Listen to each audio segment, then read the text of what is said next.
More than ever, it's our duty to turn back to the teachings of Islam, to understand them, to practice them, to ensure that those teachings are at least presented to and understood by people of other faiths.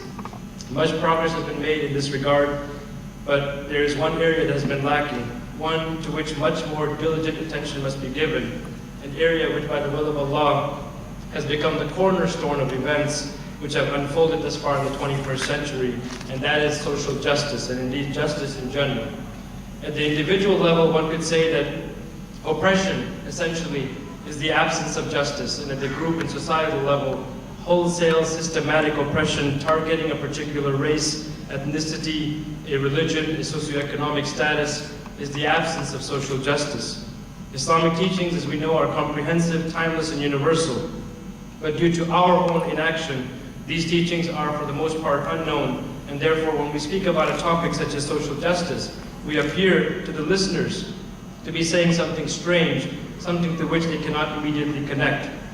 4 points I'll briefly share, inshallah. I know it's very late, before I conclude.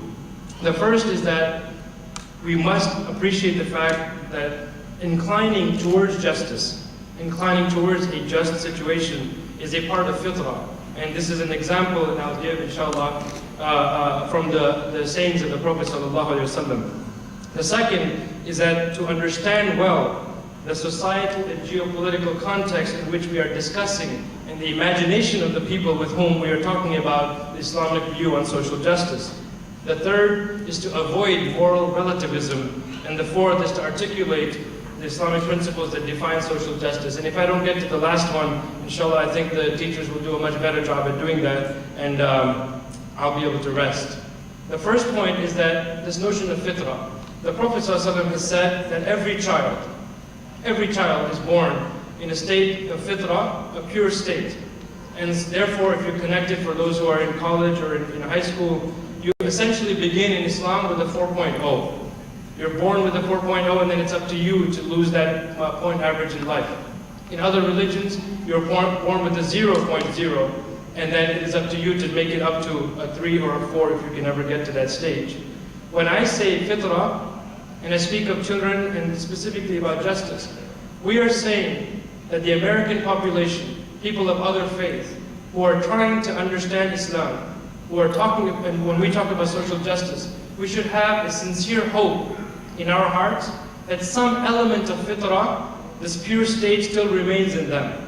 That they will see a situation for being unjust, they will see oppression when it is oppression, and they will call it out and they will speak against it. And this has happened throughout American history, and I, for one, believe that the sense of justice runs deep in this soil in America. For how else would slavery have been defeated and destroyed? And how else would we have come to the point today where people are actually protesting and calling for the shutting down of Guantanamo Bay, the end of the war in Iraq, and of course bringing the troops home from Afghanistan?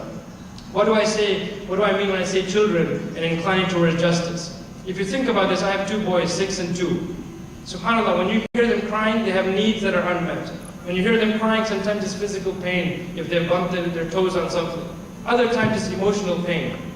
If you discern the true intonation of their crying, when my child feels that one of the other children took something, grabbed something away from them, that cry is a cry of seeking to restore justice.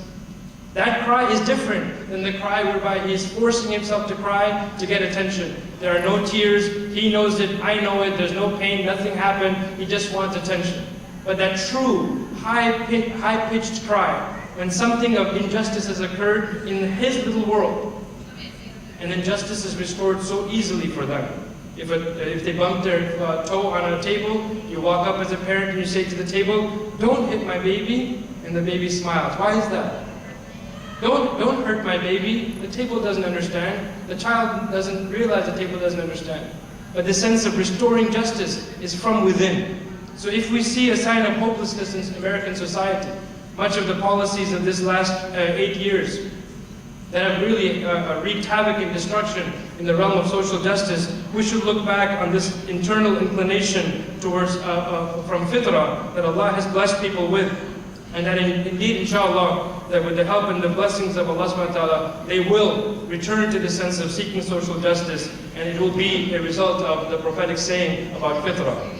Secondly, to understand the imagination of the majority, not the educated elite.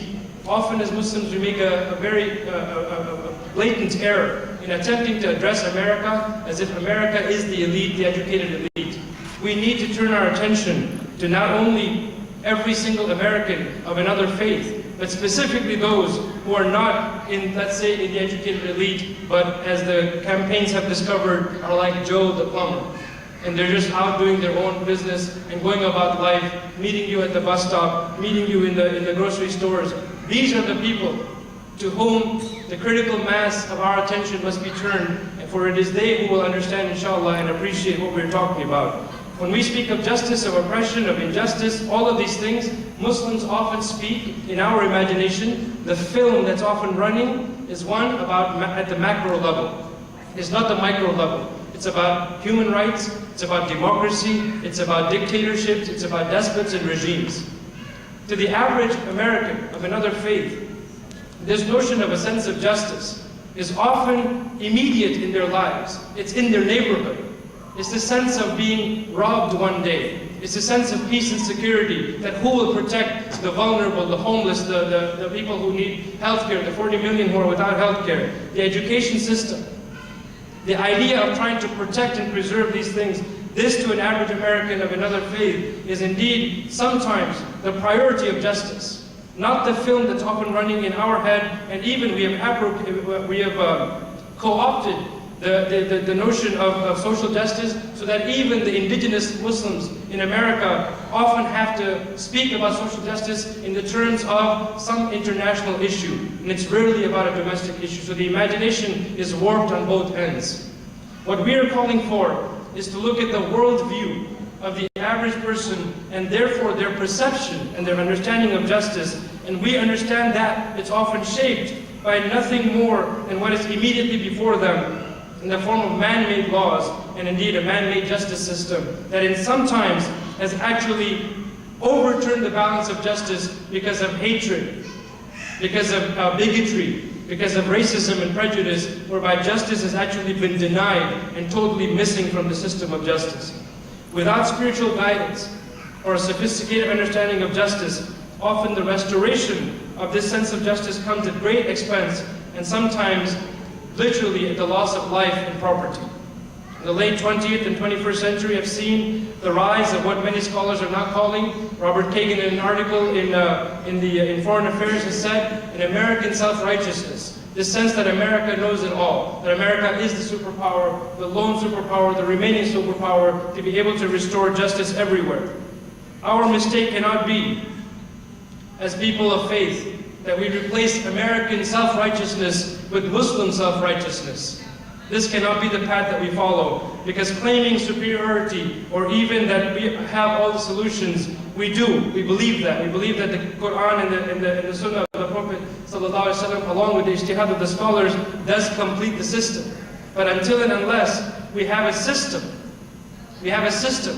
to transform these teachings into viable institutions, we stand basically to be talking about something that we cannot deliver upon. Instead of upholding justice in our own personal lives, for example, we are oppressing one another. We are oppressing our spouses, our children. We are oppressing our leaders. We are being oppressed by our leaders. We are oppressing our organizations, engaging in unjust acts of politicking, of power grabbing, and indeed outright attempts to destroy the lives of leaders in the Muslim community. This is where we stand today, at the lowest levels. Where are we in an attempt to restore social justice if in our own example we are not being led and following the life of the Prophet ﷺ to be able to exert all of these energies through deliberate, intentional actions that indeed striving for righteousness in our lives will end up, inshallah, making America a better place to live, not only for Muslims but for all. We must come to understand the religious imagination of the people around us, come to appreciate their struggles as human beings, and embrace their struggles as our struggles. We must cast domestic issues such as education, healthcare, welfare, poverty, homelessness, hunger, the current economic crises in the context of social justice, and then set out to show how we are obligated by our religion to restore this justice and not let one or another group create societal havoc and indeed oppress others. Third, avoiding moral relativism. We have spent way too much time making connections to the Crusades, and then to colonialism, and then to the unjust actions of other nation states such as Israel, and other atrocities committed by people of other faiths, when in fact, we could not keep up with the dizzying and almost inhuman pace at which information through the 24-hour news cycle, through the internet, through blogs, and yes, even through YouTube, was spreading about the horrendous acts of people who call themselves Muslims. The result is that our relativist arguments seem totally out of context, outdated, and frankly irrelevant to those with a weak memory, or more likely with an utter disregard for historic events. It is high time that we got off the high train of this something that I call the first train, whereby you bombed us first, or you oppressed us first, or you terrorized us first, or you colonized us first, or you occupied us first. This type of relativism and justifying of the obviously unjustifiable and condemnable actions only leads us to appear weak, to appear unprincipled, and worse, unable to practice even the basics of what our religion teaches us. When people are sad, when they are grieving, when they are upset, when they are frustrated, when they are angry, the last thing they wish to hear from us is a comment that attempts to create a you started it first type of conversation. We shouldn't back off from being ourselves rightfully upset about injustice and oppression, but that should not keep us from practicing our teachings of showing empathy and indeed concern. We must categorically condemn actions by Muslims and people of other faiths when those actions are in contradiction to both the spirit and the letter of Islamic principles. To avoid moral relativism, when over time we have developed a critical mass of scholarship and scholars who are well versed in the American context, we will be able to rightfully draw parallels, point out the obvious double standard being applied by the powerful towards the powerless, and express, as Martin Luther King once said, righteous indignation. I close essentially by stating the principles that emerge from this, and the scholars I'm sure will expound upon this, are from the verse in Surah Al-Ma'idah, verse 8, when Allah subhanahu wa ta'ala says, Bismillah ar-Rahman ar-Rahim, Ya ayyuha alladhina amanu, kunu qawamina lillahi shuhada bil-qist, wa la yajrimannakum shana'anu qawman alayya, alla ta'adilu, a'adilu huwa aqrabu lit-taqwa, wattaqullaha inna Allaha khabirun bima ta'malun. That Allah subhanahu wa ta'ala says, O you who believe, be steadfast witnesses for Allah in equity, and love not the hatred of any people seduce you, that you deal not with them justly. Deal justly, and that is indeed closer to taqwa, to achieving heightened consciousness. Observe your duty to Allah. Indeed, He is informed of all that you do. In closing, the principles that emerge from this verse alone remind us of the fact that I have to be witnesses, true witnesses to the message of the Prophet ﷺ. And in another verse, Allah subhanahu wa ta'ala talked about وَكَذَلِكَ جَعَلْنَاكُمْ أُمَّةً وَسَطًا لِتَكُونُوا شُهَدَاءَ عَلَى النَّاسِ وَيَكُونَ الرَّسُولُ عَلَيْكُمْ شَهِيدًا. That Allah subhanahu wa ta'ala says that indeed we have created you as a balanced nation, a nation full of balance, that will indeed serve as witnesses to mankind, and that the Prophet ﷺ will be witnesses upon us and upon our actions. From this verse, we understand also from the verse I recited from Surah Al-Ma'idah, we are not to be distracted or diverted or driven by emotions to literally deprive people of justice. This cannot happen in a Muslim heart. Injustice and oppression cannot coexist with justice, and indeed fighting against injustice.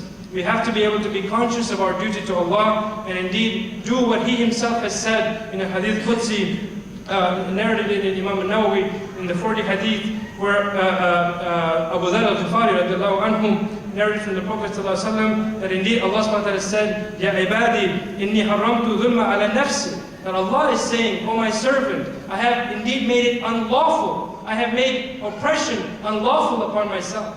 And therefore it cannot be. And it goes on to say, and made it unlawful between you, and so do not oppress one another. Believe me, brothers and sisters, this notion of social justice will only become a reality in the American mind from a Muslim tongue, from a Muslim heart, from a Muslim family, from a Muslim organization, when we strive to restore the sense of social justice within ourselves, within our families, within our communities, within our organizations, and then go out and attempt to indeed be among those who can truly deliver to America a message which Americans have been waiting for.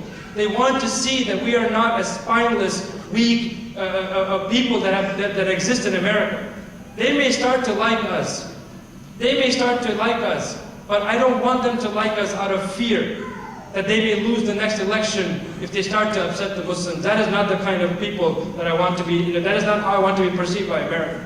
I want to be perceived by America as a Muslim for the principles we espouse, for what we uphold, and indeed for the kinds of institutions that we intend to, inshallah, deliver to America should we begin and wholeheartedly to embrace this notion of social justice. In closing, we ask Allah subhanahu wa ta'ala to save us indeed from being ever oppressors, to make us indeed from being al-adilin, to be those who are just and indeed trustworthy. And we ask Allah subhanahu wa ta'ala to preserve the very efforts of those who have gone before us, who fought for justice, who stood up for justice, who spoke out against injustice. And indeed, in this coming election, this will be a key factor of what people will be basing their vote on. They'll be looking to see, can America regain its moral compass in the world? Can America again be that beacon of hope as it has been for centuries of immigration, whereby people fled oppression and injustice and came to this country to be able to live their lives and to do so freely?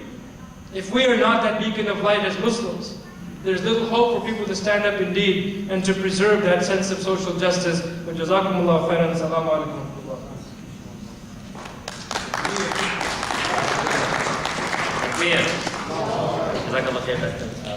May Allah bless you and may Allah accept from you. A couple of comments. Imam Zaid Shakir will be signing his new book, Treaties of Seekers of Guidance. It will be inshallah after this session, and he will be signing that. The next announcement is tomorrow. Be prepared to come in with lots of blood in your body. There will be a blood drive tomorrow, inshallah, in room 212. And if you have any questions, just ask the volunteers outside. We all know who Imam Zaid Shakir is. I was warned earlier that we don't have enough time to go through the introductions. But Imam Zaid Shakir is affiliated with the Zaytuna Institute, and I introduce him to you, and we listen from him. Assalamu alaikum. Assalamu alaikum wa rahmatullahi wa barakatuh. Also at the book signing, we have Brother Maurice Sullivan is going to be signing his book, The Palestinian Holocaust. So don't write all your checks. Allahumma salli wa sallim wa barik ala Sayyidina Muhammad. Bismillahir-Rahmanir-Rahim. Alhamdulillah Rabbil Alameen. Wassalatu wassalam ala Sayyidil Mursalin wa ala alihi wa sahbihi wa sallam. Assalamu alaikum wa rahmatullah. Just out of curiosity, how many of you are from Indianapolis?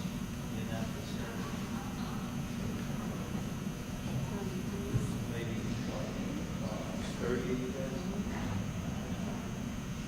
A little more? I'll count you twice. You should get counted 4 times. Alhamdulillah, thumma alhamdulillah, Bismillahir-Rahmanir-Rahim, Alhamdulillah Rabbil Alameen. Wassalatu wassalam ala Sayyidil Mursalin wa ala alihi wa sallam. Assalamu alaikum wa rahmatullah. It's great to see everybody, and it's really wonderful to be here. And I got the extra bonus of spending 3 days with my sister who lives in Indianapolis and her family. And I've been here 3 or 4 times and never visited her. She moved here maybe 3 years ago, 4 years ago. So I said, you know what? If I'm coming here, I'm going to go see my sister. And that visit really reinforced something that Altaf was saying, because she's a single mother, 2 young children, 4th grader, 1 in kindergarten, and her son's on his the Pee Wee football team. Actually took him to practice, and just being with everyday people and perceiving how they're looking at the world is very important if you're even going to think about social justice, because one who lacks that ability just is totally out of touch. Like Joe the plumber was mentioned, his name isn't Joe. Joe is part of his last name.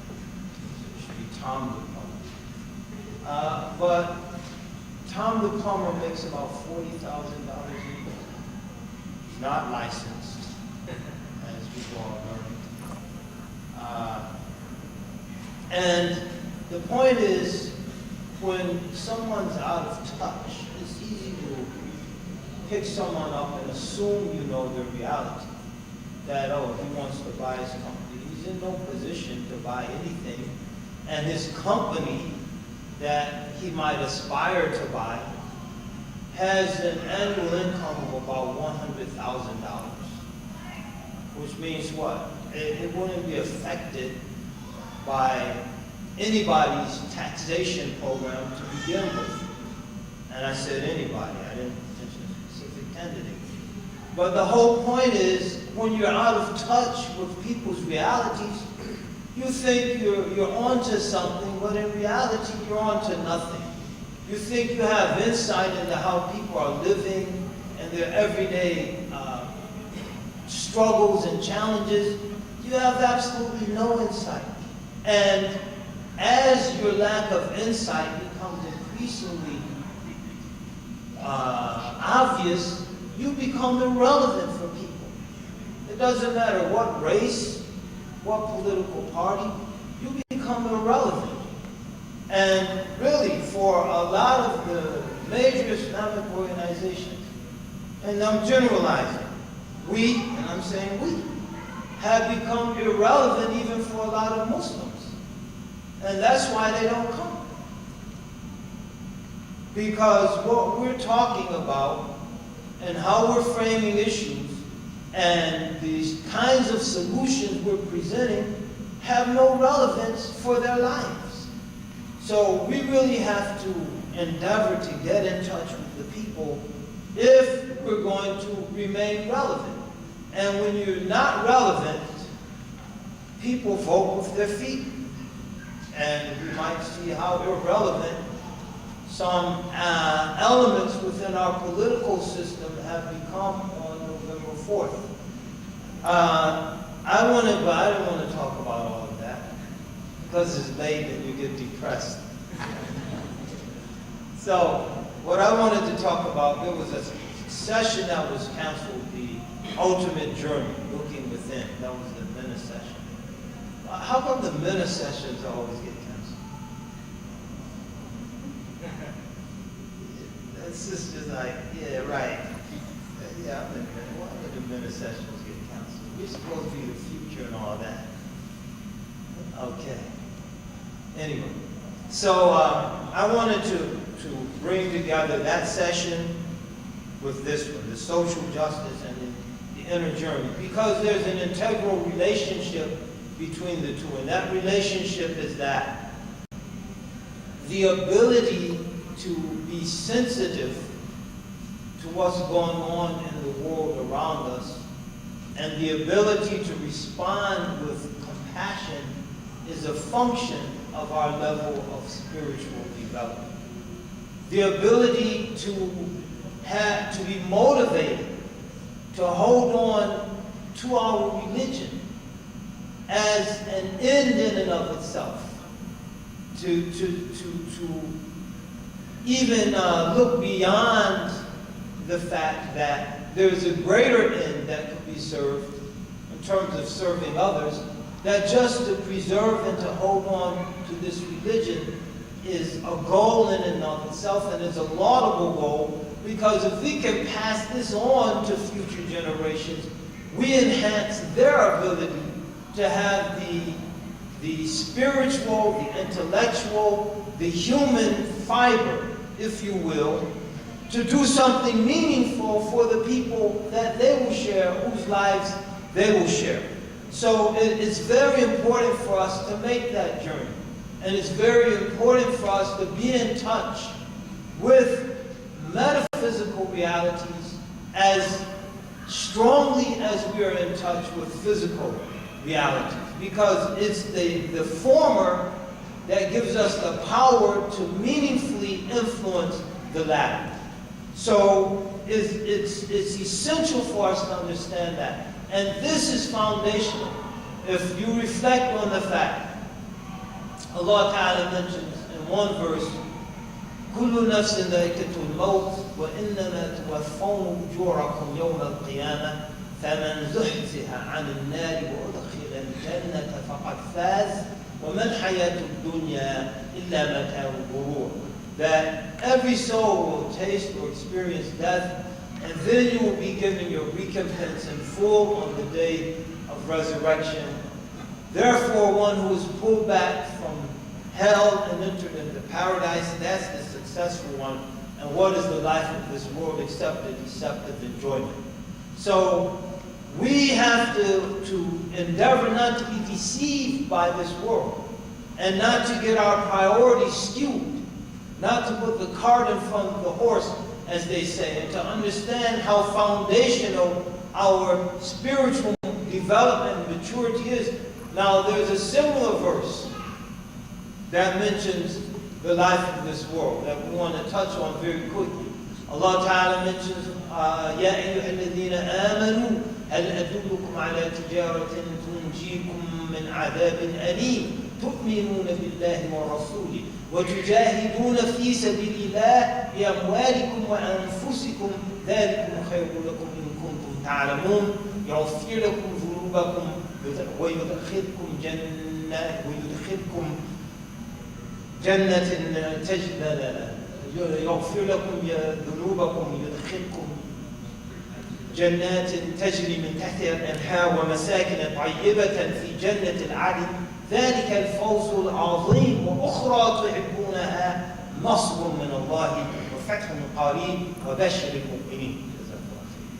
So, O you believers, shall I direct you to a commerce that will save you from a terrible punishment.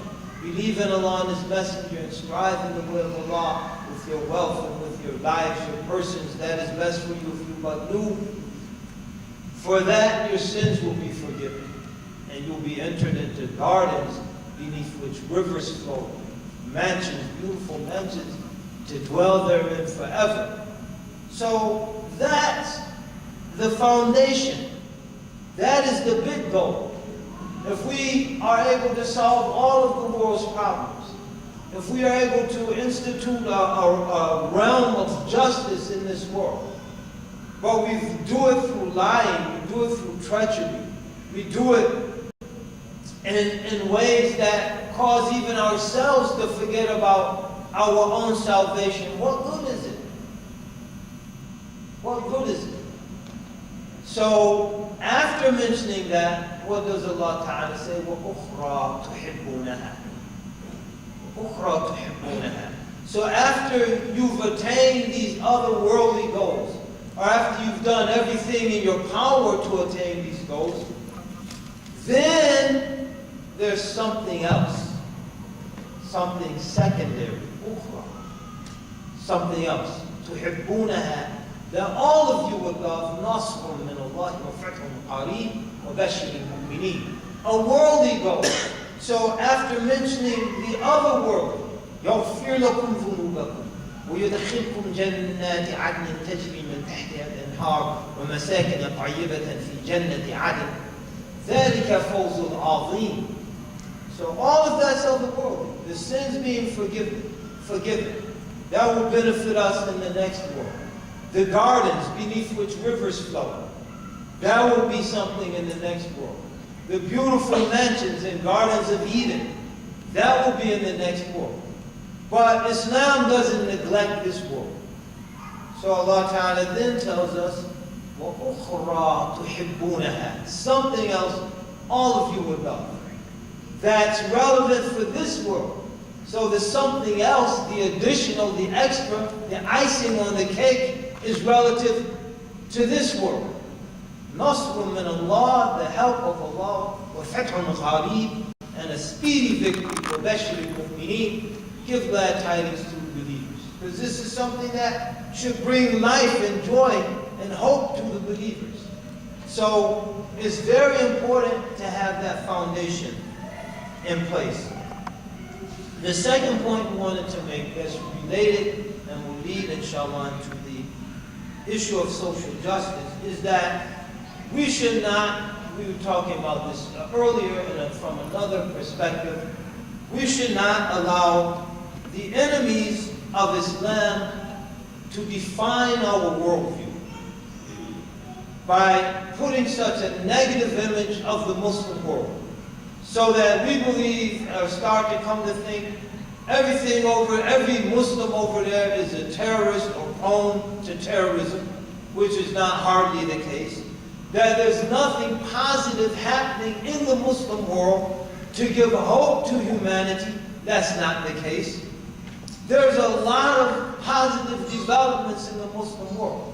And if you don't believe it, just go to Hajj or Umrah and compare the Hajj and Umrah of today to the Hajj and Umrah of 20 years ago.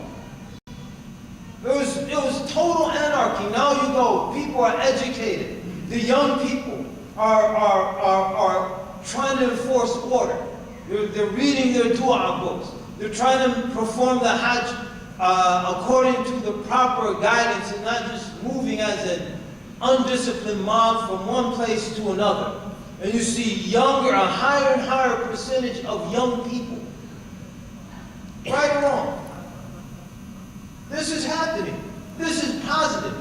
This is beautiful, but there are bigger things happening. I want to share some of that with you so that you understand that one of the reasons there's so much negativity concerning Islam here is because the positive things that are happening in the Muslim Ummah constitute a threat to some very powerful interests that are based in this country.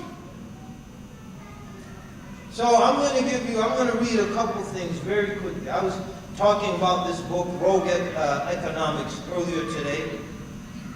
The author says, at the end of the book, in discussing a new social contract, she says, okay. Now this is Loretta Napoleoni, an Italian economist and journalist. This isn't a Muslim talk. Based on, and she goes through the